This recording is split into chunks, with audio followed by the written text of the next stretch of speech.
A group of climbers vanished in the Himalayas, and what rescuers found defied logic.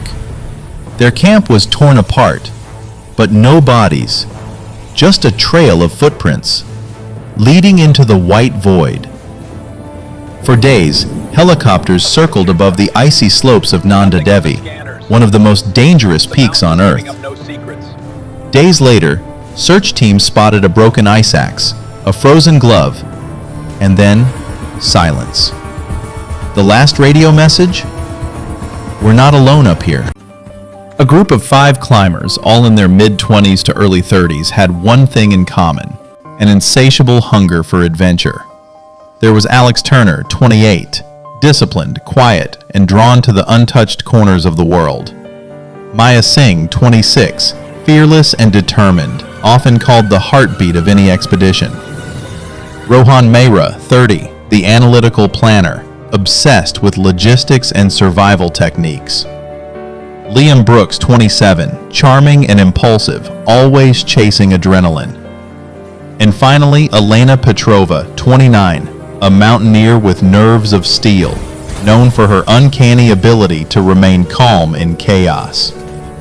These 5 weren't tourists. They were explorers, people who felt most alive when facing the raw, untamed forces of nature. Snow, ice, and sheer rock were not obstacles to them. They were challenges to be conquered.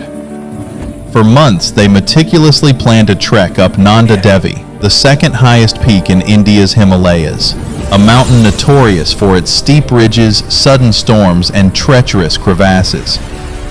Their goal wasn't just the summit, it was the experience, the fight against extreme elements, the rush of surviving on the edge, the communion with a world few would ever see.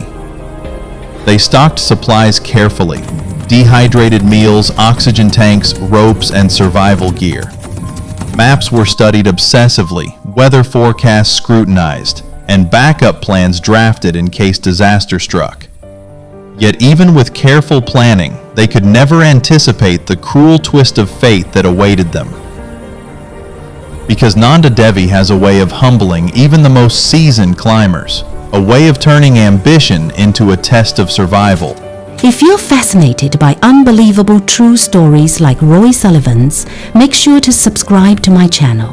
Hit the bell so you never miss another tale of courage, survival, and the extraordinary. The climb started like any other expedition. The snow glistened under a pale sun, the wind whispered through jagged peaks, and the air grew thinner with every step. Spirits were high.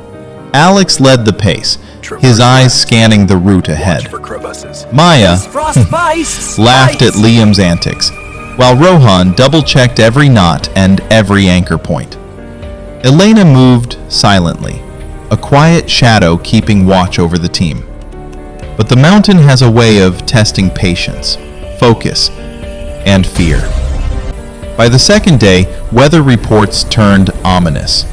Winds picked up faster than predicted. Frost began to bite through their gloves. Visibility dropped, and a sense of unease crept into the group. Rohan, usually calm, frowned at the shifting snow and the deep, unnatural silence surrounding them. Then came the first sign that something was off. Their base camp, left in pristine order, had been disturbed. Footprints, too many, and too organized, led away into the white void. None of the climbers recognized them. None wanted to speak of it. By nightfall, a storm descended. Tents groaned against the wind, and the snow fell like a relentless white tide. Phones were useless. Radios crackled, distorted. We not alone up here. And then, nothing. Silence. Morning broke, or at least it seemed to. The storm hadn't relented. Visibility was near zero. The climbers knew they had to move, but every step felt heavier, as if the mountain itself was resisting their ascent. Snow crunched beneath their boots, whispering, echoing unnaturally in the endless whiteness. Then came the first scream. Not loud, not panicked, but a sharp, piercing cry that cut through the wind.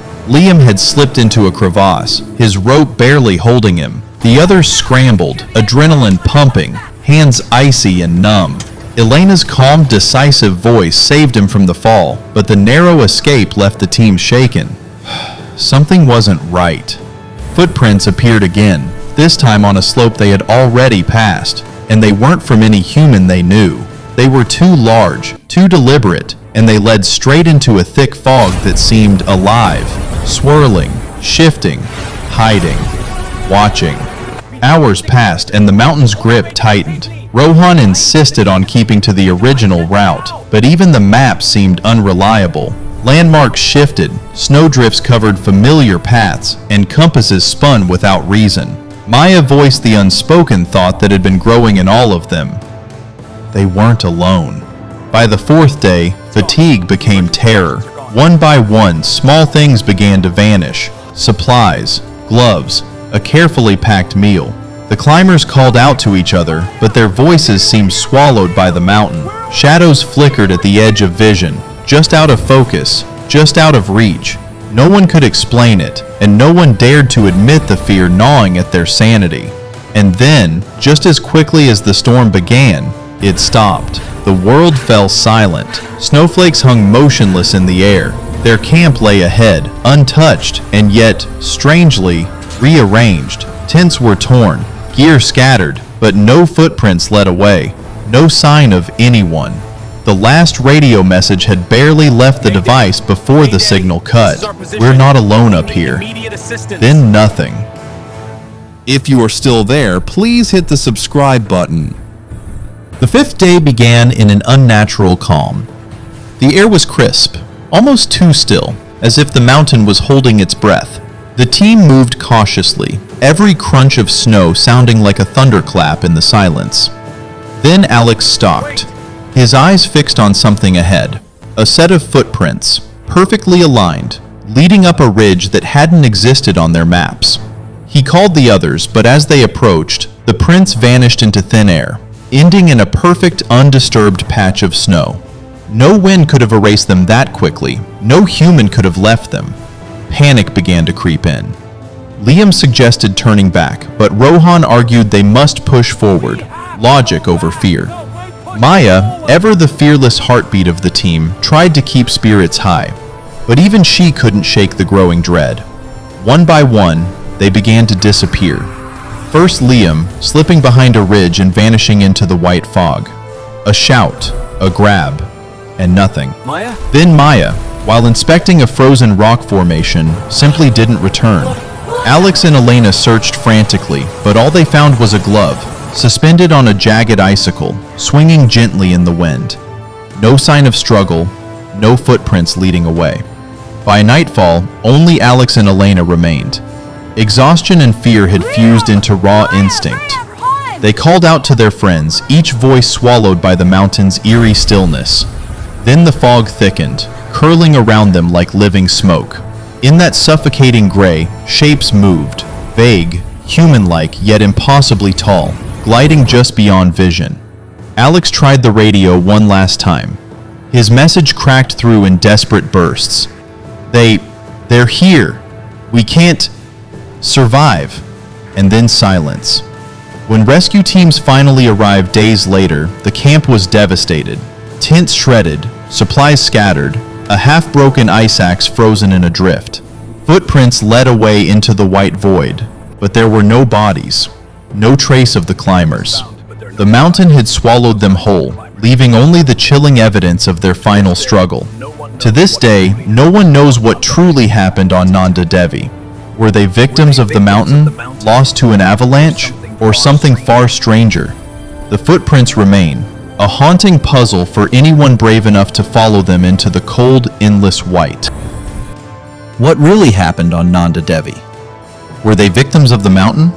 Or did they encounter something far older, hidden in the snow? Was it fear, hallucination, or something beyond human understanding? Tell me, what do you think they found up there? Thank you for watching. If this video didn't waste your valuable time or added any value to your life, even just a little, please consider subscribing to Hello Stories. Until next time. Goodbye, warriors.